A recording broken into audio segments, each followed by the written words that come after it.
Hello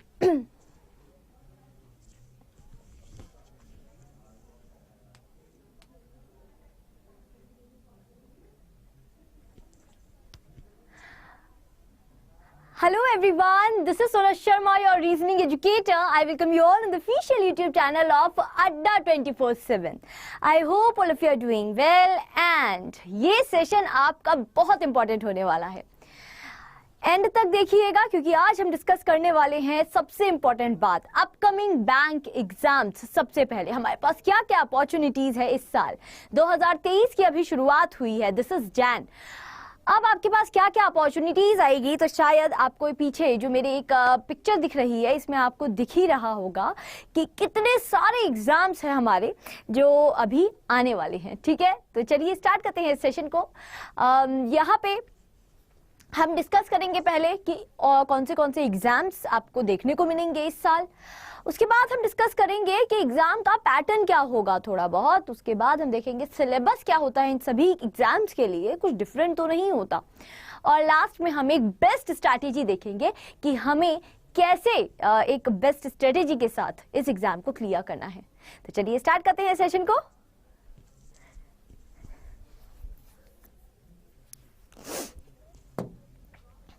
okay, तो यहाँ पे सबसे पहले मैं देखूंगी तो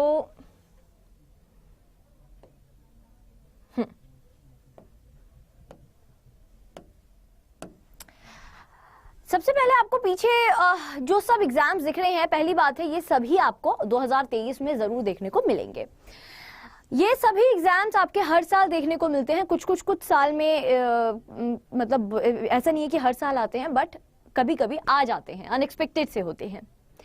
अगर पिछले साल की बात करूं तो पिछले साल आपके कई एग्जाम्स आए थे. आने वाले ये जो 6 महीने हैं, मैं तो बोल रही हूँ ये जो 3 महीने हैं, जनवरी, फरवरी एंड मार्च, इसमें ही आपको कई एग्जाम्स की नोटिफिकेशन आती हुई दिखेगी. सबसे पहले जो नोटिफिकेशन मिलेगी वो आपको मिलने वाली है 16 जनवरी को. आपको कुछ पता चलने वाला है दैट IBPS कैलेंडर कब आएगा, मतलब कि IBPS कैलेंडर के अकॉर्डिंग क्या डेट्स होने वाली है IBPS के एग्जाम्स की. फिर आपका RBI असिस्टेंट की नोटिफिकेशन आपको देखने को मिलेगी जो जनवरी में ही ज्यादातर आती है, और इसलिए मैंने एक पूरी लिस्ट बनाई हुई है, यहाँ पे देख सकते हैं आप लोग. ओके, तो यहाँ पे ये देखिएगा आपको 16 जनवरी, एक्चुअली हर साल देखा जाए तो 16 जनवरी, अगर कोविड टाइम को हटा दिया जाए, उन साल को हटा दिया जाए, तो 16 जनवरी को हमेशा आपका IBPS कैलेंडर रिलीज कर देते हैं. तो 16 जनवरी को आपको ये IBPS का कैलेंडर देखने को मिल सकता है. ठीक है, 16 जैन को उस कैलेंडर में आपको 3 एग्जाम्स मिलते हैं. जैसे कि एक तो होता है आपका IBPS RRB, IBPS regional rural banks, उसमें PO और क्लर्क होते हैं, और आपके पास उनकी डेट्स पता चल जाती है कि अगस्त में होंगे, सितंबर में होंगे, अक्टूबर में होंगे, प्री कब होगा इनका, मेंस कब होगा, ये सब आपको वहां पे पता चल जाएगा.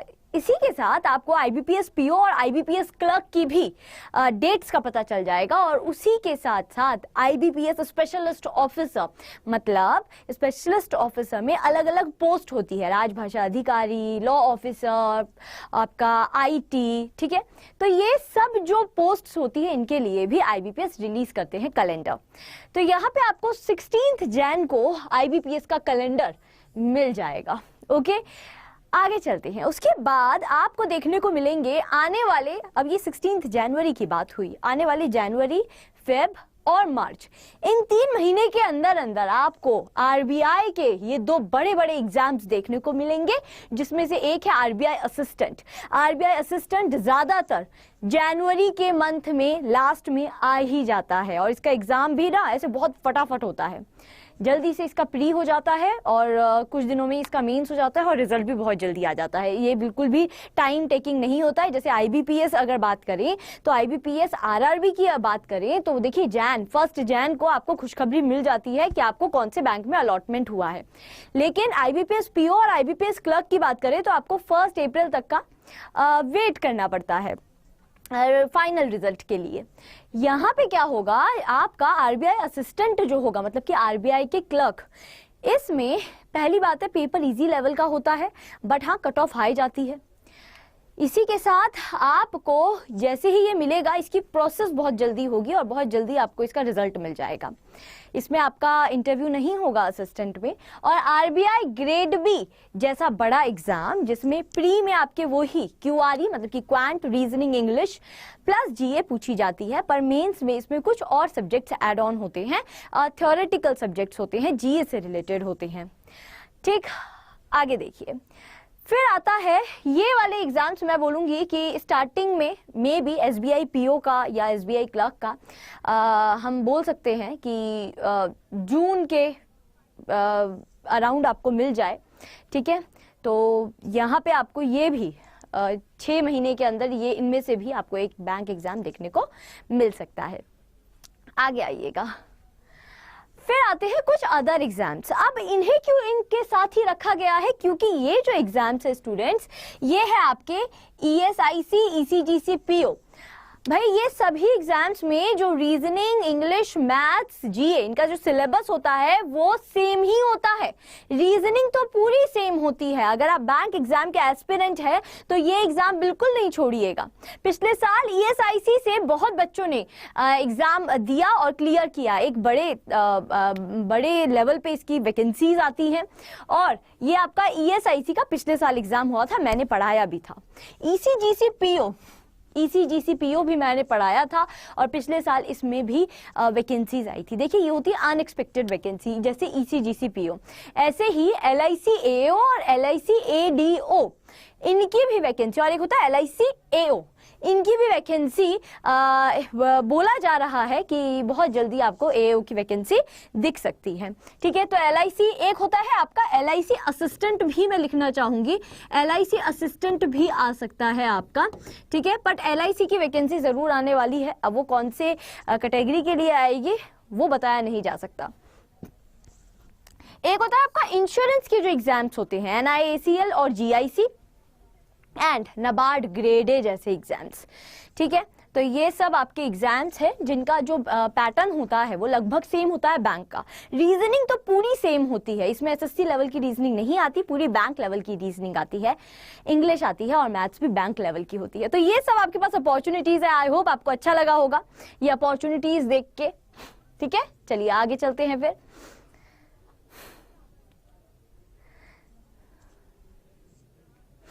आईबीपीएस का देखिए कैलेंडर 16 जनवरी को आ जाएगा, तो इसमें आपको पता चल जाएगा कि आपके एग्जाम कब से शुरू होने वाले हैं। ज्यादातर जो एग्जाम्स जो आपकी नोटिफिकेशन होती है आरआरबी से स्टार्टिंग होती है, जुलाई में आपके आरआरबी की नोटिफिकेशन आ जाती है, और अगस्त, सितंबर, अक्टूबर लगातार इनके एग्जाम्स चलते रहते हैं। ठीक है, आगे चलते हैं। अब आगे देखते हैं हम कि भाई बैंक एग्जाम्स में आपको क्या क्या मिलेगा। तो देखिए सबसे पहली बात, बैंक एग्जाम को क्लियर करने के लिए आपके पास क्या क्या होना चाहिए, मतलब इसमें कोई अलग से रिक्वायरमेंट नहीं है, आपको बस ग्रेजुएट होना है, और परसेंटेज का भी क्राइटेरिया नहीं होता है। तो यहाँ पे अगर if you are graduate you can apply.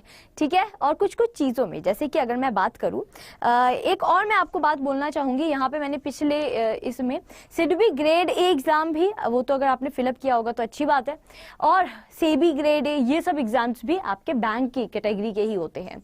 आगे देखिए, अब एजुकेशन क्वालिफिकेशन आपकी बस ग्रेजुएशन मांगते हैं, जो बैंक के जो आईबीपीएस है, एसबीआई है, आरआरबीज हैं इनमें, और आपकी जो एज लिमिट मांगते हैं आईबीपीएस, पीओ और क्लर्क में इतनी मानी जाती है, जैसे क्लरिकल के लिए 20 से 28 और पीओ के लिए 20 से 30। ऐसे ही आपके अगर आरआरबी पीओ क्लर्क की बात करें तो 18 से 30 होता है पीओ के लिए, और 18 से आपका 28 होता है क्लर्क के लिए। एसबीआई पीओ या क्लर्क की बात करें तो आपकी 21 से 30 वर्ष मांगी जाती है पीओ के लिए, और 20 से 28 मांगी जाती है क्लर्क के लिए। ठीक है, तो आगे चलते हैं। अब एग्जाम पैटर्न क्या होगा, तो देखिए पीओ के जो एग्जाम्स होते हैं वो 3 फेज में होते हैं, जो आप पीछे देख भी सकते हैं। एक होता है प्री, फिर मेंस, और फिर होता है इसका इंटरव्यू। इसी के साथ कुछ एग्जाम्स जैसे कि एसबीआई पीओ, आईबीपीएस पीओ, इनमें डिस्क्रिप्टिव भी देखा जाता है, लेकिन आरआरबी पीओ के एग्जाम में डिस्क्रिप्टिव नहीं मांगा जाता है। आगे देखिएगा एग्जाम पैटर्न फॉर क्लर्क क्या होगा, मतलब कि असिस्टेंट ग्रेड के लिए आप आरबीआई असिस्टेंट भी इसमें इंक्लूड कर सकते हैं, SBI clerk, IBPS clerk, RBI clerk and RRB clerk.